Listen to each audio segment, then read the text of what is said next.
All right, we're getting news. This is coming from Politico that House GOP leaders are planning a conference call on Wednesday, presumably Wednesday morning, to sort of go over the race. What happens, it comes at a time when many Republicans are worried that they could lose the Senate. No way to know that for sure. And they could even lose a number of seats in the House, though not so much to compromise control of a body that it would take 30 Democratic wins to do that. That, again, doesn't look likely, but anything can happen. But they are scheduling this conference call. I do want to bounce that off. First off, Congressman John Ratcliffe from the front state of Texas, Republican on the House Judiciary Committee. What do you make of this conference call and what it might mean, Congressman? Is this a usual event or what? It is. We'd actually discussed that well in advance. I guess it's just being announced publicly, but there are a number of conference calls post-election that were scheduled. The Texas delegation has one that's scheduled as well and has been for quite some time.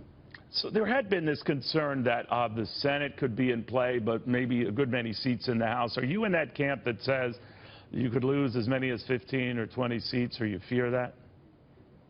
Not at all. I have conversations with a lot of the members in these very close races, and the numbers look very good for us. We may lose some seats in the House. We will likely lose some seats in the Senate as well, but I'm optimistic that we can certainly control the House, and I'm optimistic that hopefully we'll control the Senate as well.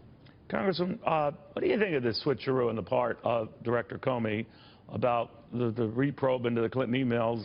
I guess, never mind, he was both an October surprise and a November surprise. Same guy. What do you make of that?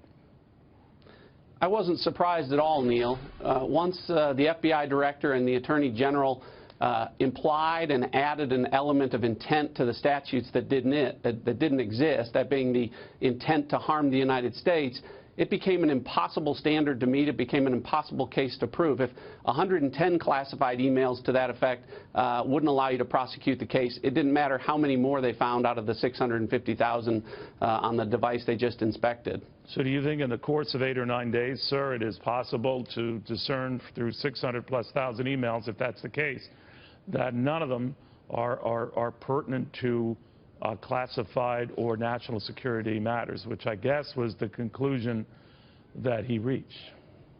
That wasn't the conclusion. He just said his conclusions hadn't changed. So remember, Neil, that he said over them, right? He would have to have gone over them to confirm that. Absolutely. And I don't know the methods by which they supposedly reviewed them, but my point, Neil, is this. It's possible he found hundreds of more classified emails on that device.